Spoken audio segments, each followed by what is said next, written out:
Welcome back. Well, we're doing something a little different today. I'm thinking of it as a rerun, which is something I remember fondly from my childhood. I don't know if they still do that these days. We're doing a project that started over a year ago when I was at Bedford Antiques and saw a piece of Black Americana and said, "Oh dear, no way."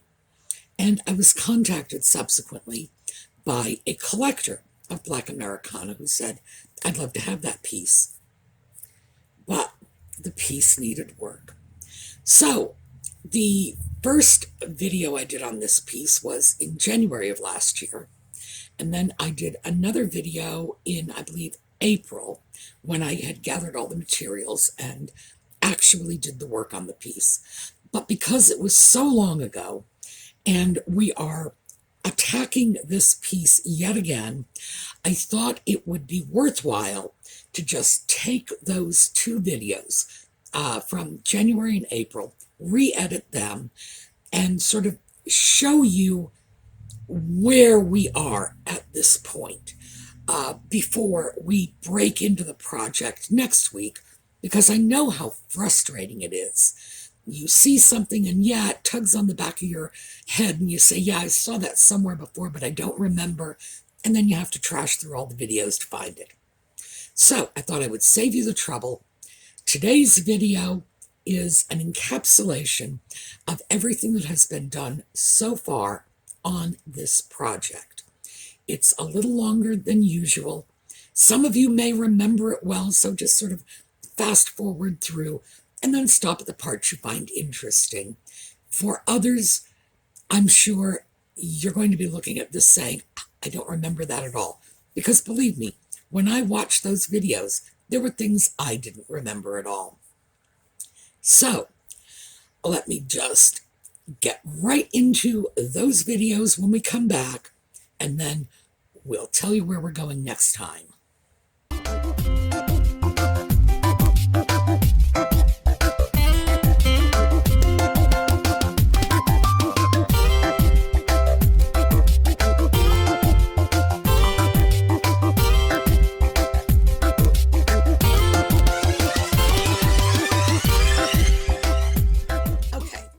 Next up, we're moving into our project.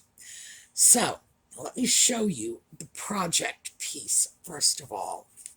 It is this. Now, we all saw this at Bedford, and I said, oh, good heavens, no way would I even consider it. But I have a buyer for this, someone who wants it, and this is someone who is a collector of Black Americana. So I don't have a problem seeing these in the hands of legitimate collectors. I just have an aversion to seeing them somewhere where they're going to be objects of mockery. That's my issue, I think. And I need to be comfortable with what I am selling.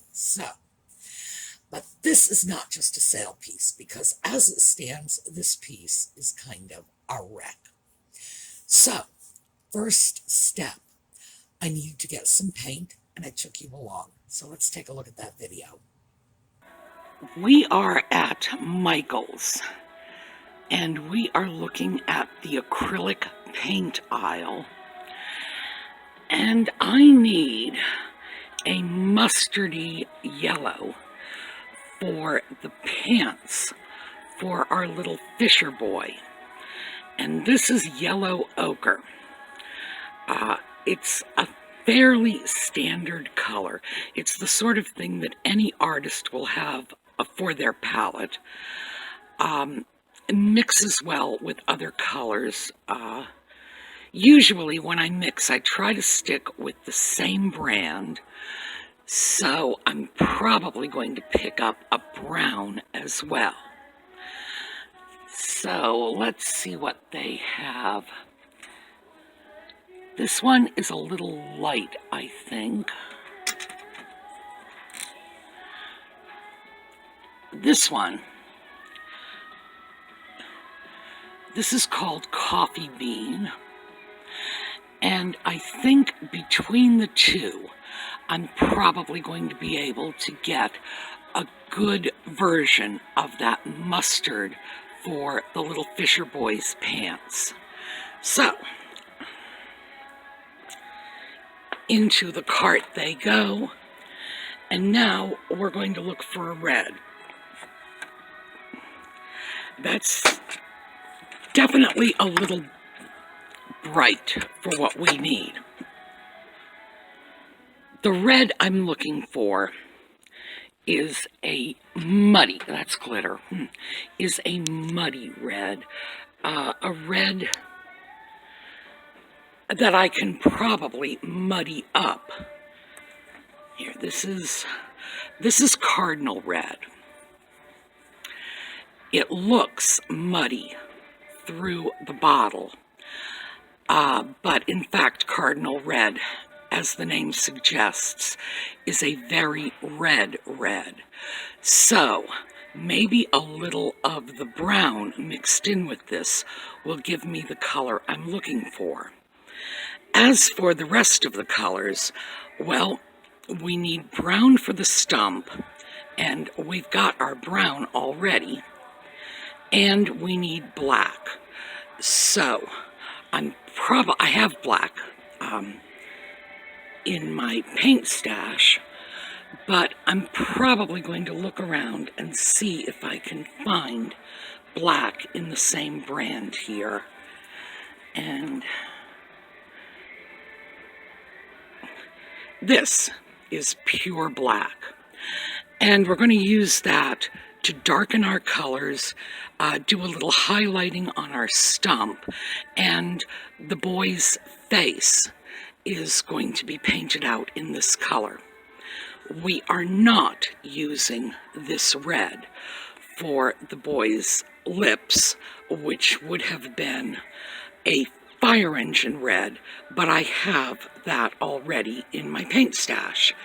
So, looks like we have everything we need for the painting of that project. Well, these are the paints that I got for this project. So, I got them right here, and I'm going to hold them up so you can see. This is the color I am choosing for his pants. It's not exact. This appears a little lighter to me, but I got some, no, wrong one, that's red, brown paint, so that I can mix and darken it up a little if I need to. I may not. I may just go with this color because it's actually pretty close. The red, even though this looks like a dull red, yes, all right, I'm sorry, I realize you're back. It looks like a dull red. It's probably going to be a little too red to be a good match for this. And I want to keep the original colors as much as possible. In part because I have seen these redone. I have seen them produced because this is a chalkware piece with concrete poured into the base to give it weight and stability. But the surface is all chalkware. So they have the molds, and they are still currently making pieces like this. The modern pieces I find garish, frankly. And we want to try to keep the original colors. So my red is probably going to get mixed with a little black to darken it up, because even though, like I said, this looks like a good match, this is actually cardinal red, which means it is much closer to this color, and we don't need that. So the first thing I'm going to do when I do my color matching is I'm going to take a little bit of this, the brown, the black, and just paint it right on top of the existing color. just to see how much I need to alter it. As I say, with the pants, I don't think I'm going to, even if it's not exactly the same color, I'm not sure I'm going to alter it at all. I think we're probably going to go with that. The red, yeah. So that's how we're going to cope with the paint. Yes, I know. This is why they call you Photobomb Kitty. I just want you to know that. The next problem we have is this piece had been broken right across the waist. And this is the glue that has been seeping out of the cracks.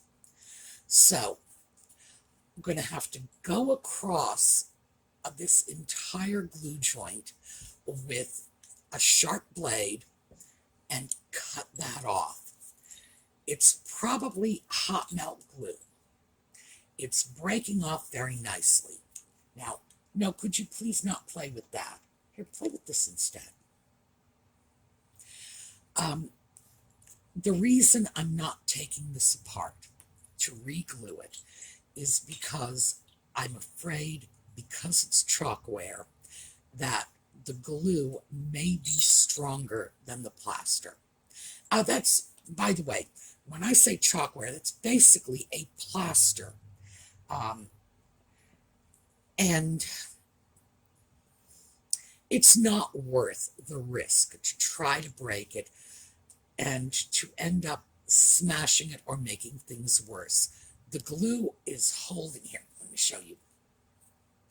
The glue is holding well enough. I can hold it by the head, and the weight is all in the bottom, and it's not falling down.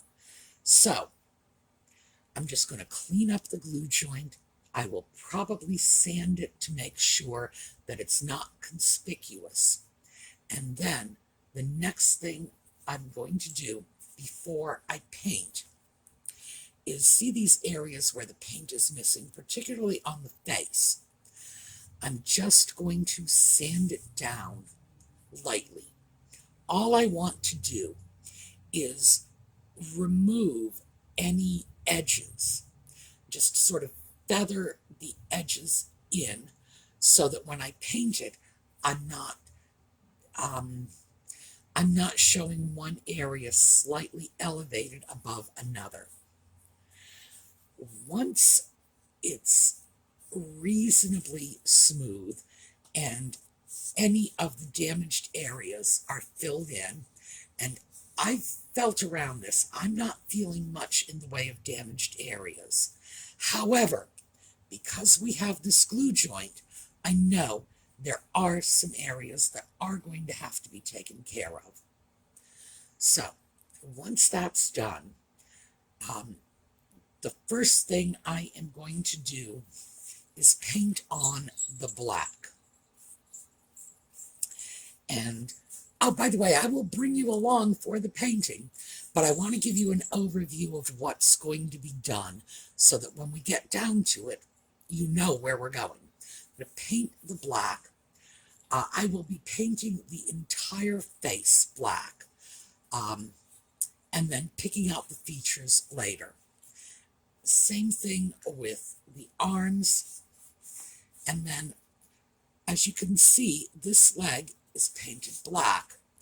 This leg, the paint has basically just worn off. So the legs will be painted black, but, and here's where the difference comes in, so will the stump. Now, as you can see, if you take a close look at the stump, there are recesses, and I'm going to paint the whole thing black. Then I'm going to go over the top with brown. Now, I'll do that with a relatively dry brush so that the brown doesn't seep into these recesses. I want the black recesses in there, and that will help to create the image that it is a stump that he is sitting on. But I have to do that undercoating of black first. Now, there is another way to do that. I could paint the whole thing brown, then I could take my black paint, water it down so that it's really just sort of dirty water, basically, and then paint that over, let it build up in the recesses, and just sort of wipe it off the surface. It's another way to do it. You can get effectively the same result. So that's just a matter of personal preference. I'm doing it the way I am doing it because that is how chalkware pieces were originally done. They didn't water down the paint. They would throw one color on and then brush another color over it. So my method is strictly based on the fact that this is how the piece would have been done. When that is done, we got all the black, we've got our brown painted out on our stump. I'm going to paint in the clothing, and there is a collar running around the shirt, and I might paint that in this color too, just for a little cute contrast. Now let me show you this piece. This is the fishing pole. This is a little fisher boy, and we have this metal rod. This was apparently painted white at one time, and it's pretty badly rusted. I really like the look of this. This, to me, looks like an old-fashioned cut-off-a-tree fishing pole. You know, not something you'd buy at the store, something you would make with your little pocket knife if you were a little kid going out fishing. But the rust is a problem. So what I am going to do with this is I'm going to sand it down a little. I don't want to get rid of the rust, but I do want to I want to give myself a smooth surface. And then I'm going to put a matte clear coat on top of it. So we will look at that. That is a product I use on dolls.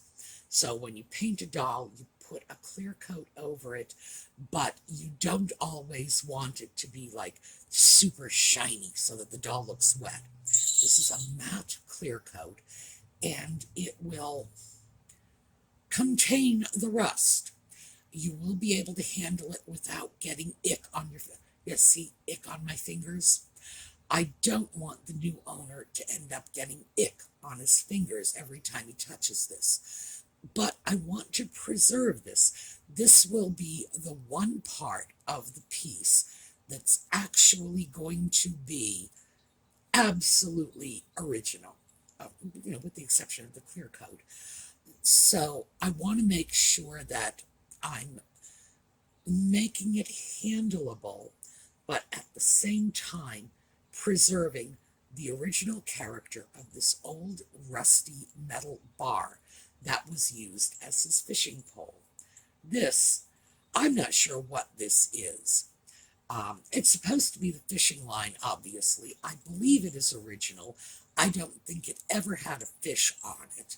I think it was just, there. Because pieces like this were intended to be outdoor art.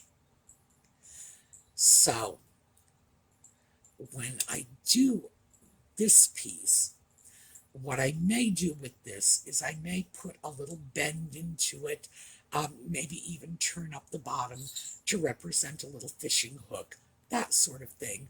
Just a little bit of creative license.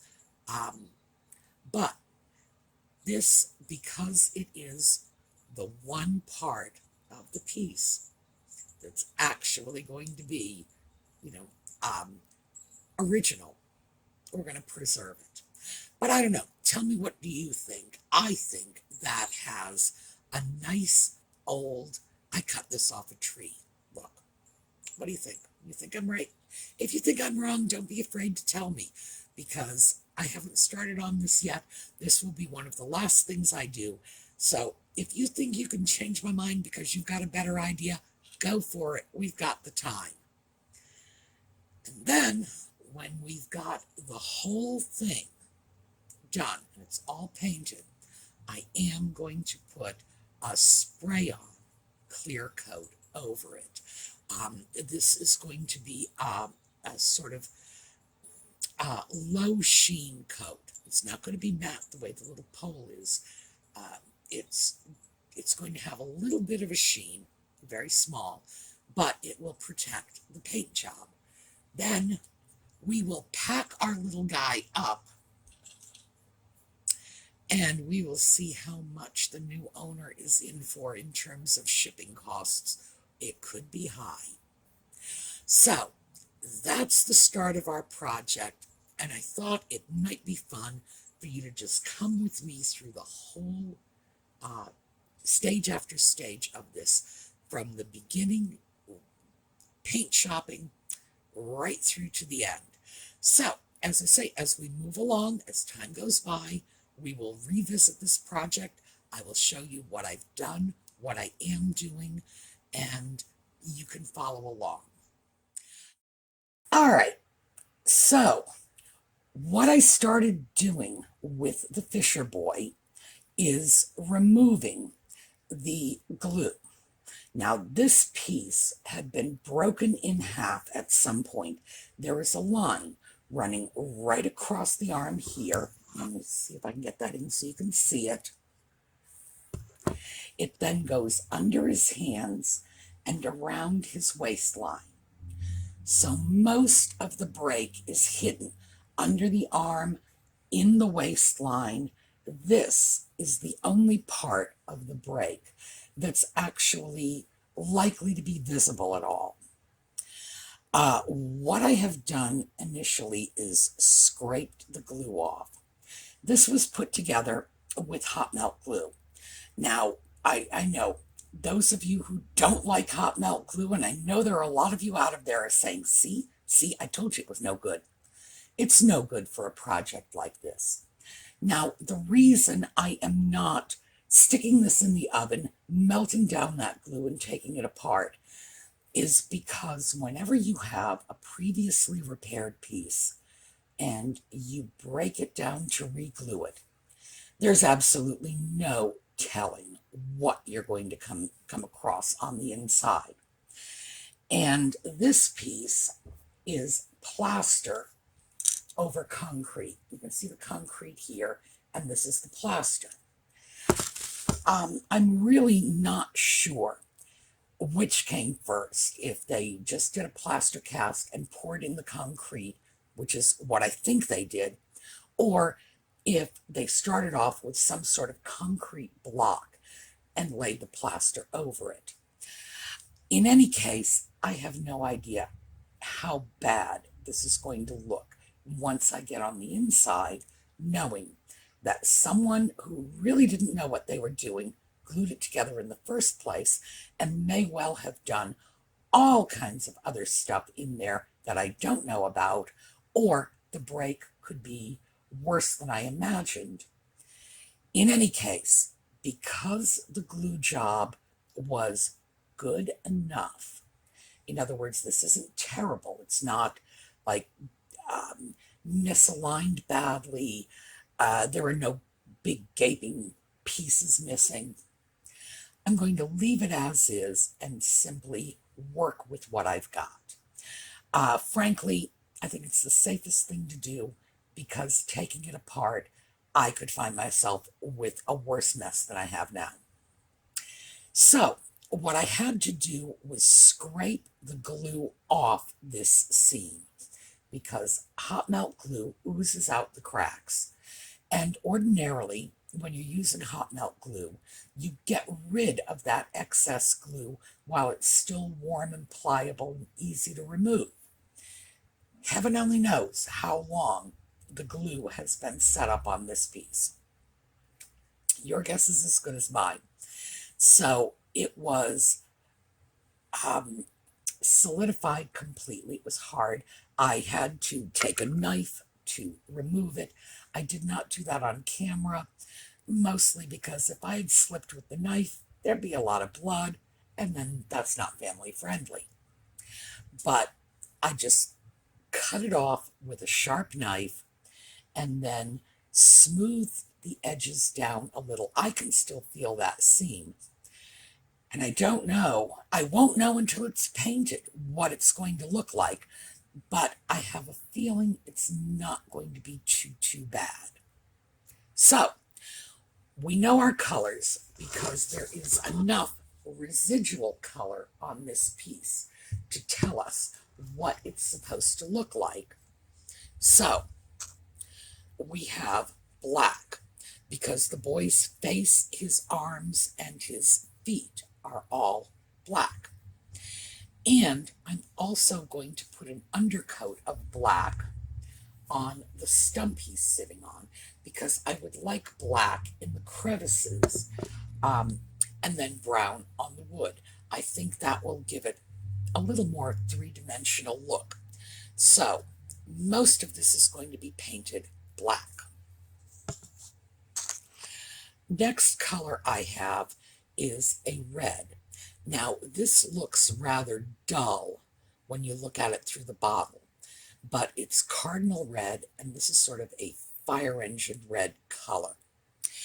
I'm going to have to mix this with a little bit of brown to get this sort of, let me turn this around so you can see.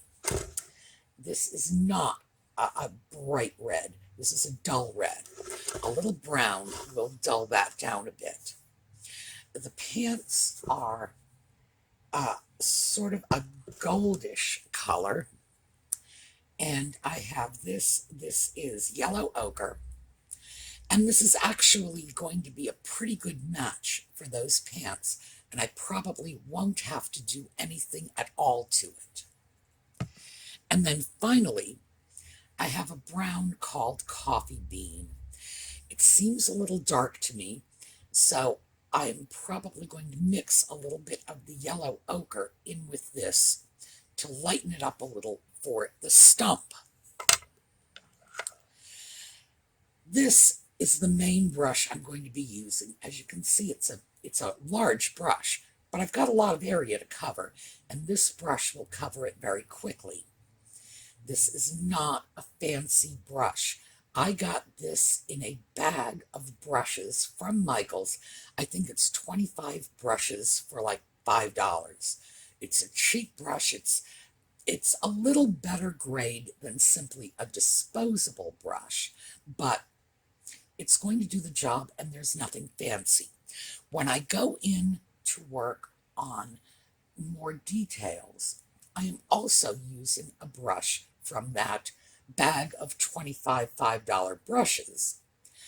I have many really super fancy little brushes that I use for doll restoration, but because I don't think any of you really need to invest in tiny fancy brushes, are you going to remake your Barbies, right? No, so why bother to put that kind of money into specialty brushes? We're just going to use some regular cheapo brushes from Michael's all the way through. Because I want this to be an accessible project. I don't want you to feel like, oh my gosh, I have to go out and spend money. The paints, by the way, were about $2 a bottle, and the brushes are probably 20 to 25 cents a piece. Next up, these are little paper dinosaur cups. Oh, I almost dropped that. The kind that you use in like little tiny water coolers from the dentist's office. That's what I'm mixing my paints in. I'm mixing my paints with Starbucks stoppers, free. These are not free, but close enough to it. And if you have an accommodating dentist, yes, go in, stuff a few cups in your pocket, and you're good to go. This is a very low-cost project. These, by the way, are very, very good for mixing paints because you have the wider end here, and you can really mix large amounts of paints with this, and the little tiny stopper end here. Also, because of the flat shape of these, you can use them to scoop out paint. So that's how we are starting. And the first thing we're going to do is work with the black. And bottle, open this up for you, cup. And I am just going to dump, oh, that was nice. There we go. I've dumped paint in my cup. I don't have to put a lot of the black because I am not doing anything to the black. When I get to the point where I start mixing for this red, I'm going to put probably about twice as much paint as I think I will need in this cup.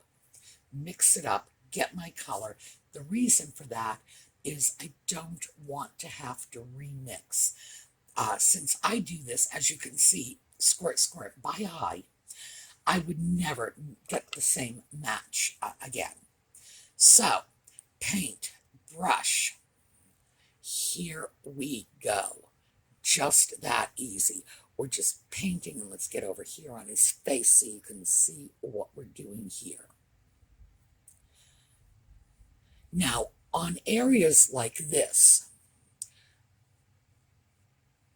where, as you can see, there's a good black undercoating, I want to get paint all over it. In other words, I want to completely repaint all of the black. But the fact is, it doesn't take much to cover the plaster. And that's because, in effect, we've got a first coat on the piece already. So I'm going to stop here, paint up the black. Oh, and very quickly, you see his, let me get that in there. Okay, can you see his eyes? There's a little tiny bit of white, which I forgot to bring out. I will bring out some white and show you. I am not going to be too picky about going around the eyes with the black. The reason for that is I'm going to repaint that white regardless. So I can be as sloppy as I want, as long as I'm doing a decent job, getting good coverage, and I want a nice finish to it. In other words, I don't want a lot of brush marks. I don't want any drips or spills. I just want a good, even coverage. A large brush like this will let me do it very, very quickly. All right, we are going to break for a moment and come back when this is all black. So here is our little boy painted. The stump is painted. His feet are painted. And he is sitting on a paper plate, by the way, just so there are no drips.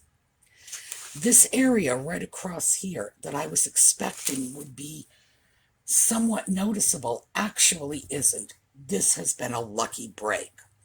So next up, because I like to work from larger areas to smaller areas, is my brown. And as I mentioned before, my brown is a little dark for this stump. So there's a nice dollop of brown. Audie, by the way, is right at my feet. And every time I turn my back on him, he reaches up here to grab one of these bottles and play with it. I have a feeling that this is not going to be a good day for a cat. So we've got a little bit of this, which is lighter. And I am just mixing this, however I feel like. There's no rhyme or reason in this. I didn't measure any of that. I'm just going to get what I think is a good stump brown. And I really have no idea what stump brown ought to look like. So Oh, actually here. That's probably going to give you a better idea. Now, I'm going back in with the same brush. I have washed it out, and these are acrylic paints, so they wash out with soap and water. Rag. I'm drying out my brush as much as I can. What I'm going to do with this is I'm getting some paint on the brush, and then I'm tapping it off. Let me see if I can show you. See on the inside, tapping it off there, because I don't want a whole lot of paint on this. I just want to be able to go over the areas on the stump and put some brown on the most prominent surfaces, leaving the black in the cracks. And it's a little time consuming, but we're going to do it. All right, when I'm done with this, I will pick back up again. Well, I've got the initial painting done, and I had to readjust my thinking a little on this. First of all, let me explain how I did it. As you can see, I'm just mostly painting large areas. So I painted them in with the big brush, and then later went in with the small brush. Again, this was from my bag of cheap brushes, and just cleaned up the edges. I was not going to use the cardinal red by itself, but because it was mostly painted over black, I feel it's dull enough, so I'm actually happy with it. Now, let me set him back down. The eyes. And I get a lot of questions about that, because that's one of the things you do when you're painting dolls. You end up painting dolls' eyes. If you will recall, this eye, his right eye, no, his left eye. I can't even tell my right from my left anymore. Sign of old age. His left eye, I had overpainted a lot. And there was some overpainting on the right eye too. Because this is a molded piece, things like eyelids and eyeballs are all kind of molded in. And when it was originally painted, the paint didn't always match up. So I let the black go anywhere it wanted to go, and then filled in white eyeballs. This is a heavy body paint. Basically, same thing, acrylic, just this one is a thicker paint. So I needed a thicker paint because I was painting white over black. Now, with a thinner paint, it could have taken me as many as 3 or 4 coats. With a thicker paint, it was a lot easier. And I did the same thing that I did before. I overpainted. I painted the eyeball area, took in a little bit of the eyelids, and then went back. And this is not even a very small brush. I mean, look at that. That's not... I couldn't paint a Barbie with this brush, let me put it that way.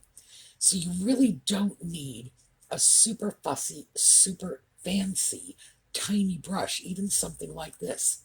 Went in with the black and reshaped the eyes by painting around the sculpted eyelids. Then I had to put in the little dot eyeballs. And this is very much what the original eyeballs looked like. The white eyes, black dots. The way I did that was also with this brush, put it in black paint and just dotted it on. I did not try to paint it. I pounced it in a little circle.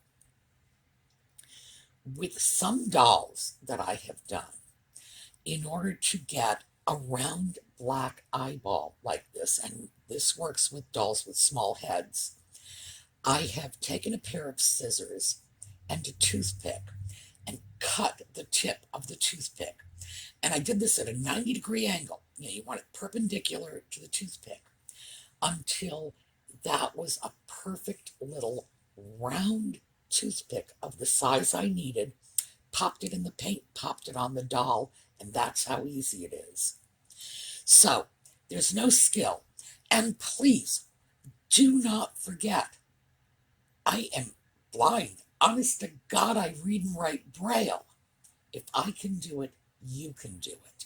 So I think what we ended up with was a nice piece. It's redone because of the colors that I chose. I think it has a nice vintage look.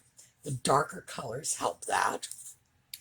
And the next step is going to be coating this, and this will take time, and I will not do this on camera for you. I'm going to use a spray coating that is designed for decoupage, and because it's a matte finish. I'm sorry, I should have explained that. It's a matte finish sealer. I'm going to go over this and attempt to seal it off. This is not going to be sufficient to take this piece out and expose it to the elements. So if you want a piece like this to sit out in your front yard, you are going to have to clear coat that 2 or 3 times a year. That's all there is to it. But the fact is that if you want anything exposed to the elements that won't weather, that's what you're going to have to do regardless, because weather is brutal on paint, and this is not house paint. It's not designed to stand up to that kind of abuse. And I could I have done this with house paint? Maybe it's possible, but it would have required getting a great deal of paint, mixing, etc. Would it be worth it? No. Because if you'll recall, I paid $20 for this piece. Now, this piece is going to go directly to the buyer for the $20 and whatever it is Etsy will charge me in terms of a seller fee. So it's probably going to be $22. It'll go to him, and 10% will cover the fees and the shipping. So at this point, the piece is probably going to cost him $40 to get it to his house. Okay, let me clarify that. The piece plus the shipping. I don't think it's going to be $40 in the shipping. Will it be 16 or 18? It's full of concrete. Of course it will be 16 or 18. So what I need to do is make sure that I'm protecting my buyer from unnecessary costs. And that's why it's like $2 here or there, mostly paints I already had in my stash. So there's no reason to go to the buyer and say, well, I'm going to itemize every last little dollop of paint. Good heavens, no. So I want to be able to, in fact, my goal was to put it in his hands for about $40. That was what I was hoping for. We're going to be able to do it. And the piece is very heavy. So about half of what he's going to end up paying for is shipping. And the piece will have a home. I assume he wants to keep it indoors. I hope he does.